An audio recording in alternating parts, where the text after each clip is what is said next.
হে hello everyone, আজকে কই মাছের রেসিপি একটা করছি। দেখো, সাদা সর্ষে নিয়ে নিয়েছি আমি মিক্সার গ্রাইন্ডারে, একটু নুন দিয়ে এটাকে পেস্ট করব। একটু কাঁচা লঙ্কা নিয়েছি আর কড়াইতে সর্ষের তেল দিয়ে কড়াই চাপিয়ে আমি নুন হলুদ দিয়ে কই মাছগুলো মাখিয়ে নিলাম। এবারে এক এক করে মাছগুলো ছেড়ে দেব তেলের মধ্যে।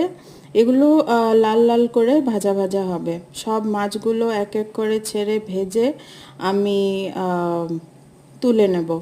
এবারে ওই সর্ষে বাটাটা পেস্ট হয়ে গেছে, দেখো। মাছগুলো এপিট ওপিট করে ভালো করে ভাজতে হবে যাতে কাঁচা না থাকে। মাছগুলো হয়ে গেলে তোমরা ওই সেম তেলে একটু আলু ফ্রাই করে নেবে। আমি সাধারণত এই সর্ষে বাটার ঝোলে আমি একটু আলু দিয়ে থাকি, আলুটা আমার মেয়ে পছন্দ করে ওই জন্যে। আলুটা হয়ে গেছে, দেখো। সেম প্যানে আমি একটু পাঁচফোড়ন আর কালো জিরে, একটু লঙ্কার গুঁড়ো, একটু হলুদ গুঁড়ো দিয়ে দিলাম, সাথে স্লিট করা কাঁচা লঙ্কা দিলাম। এবারে সর্ষে বাটা পেস্টটা দিয়ে দেব, দিয়ে একটু জল দেব আর তেল ছাড়া অবধি ওয়েট করব। আমি একটু তেলে কষাবো। আপনারা চাইলে সামান্য একটু চিনি দিতে পারেন। একটু নুন দিলাম, তারপর জল দিয়ে আমি এই আলুগুলো দিয়ে দিলাম। আলু দেওয়ার পর আমি এক এক করে মাছগুলো দিয়ে দেবো। বয়েল আসা অবধি আমার ওয়েট করতে হবে।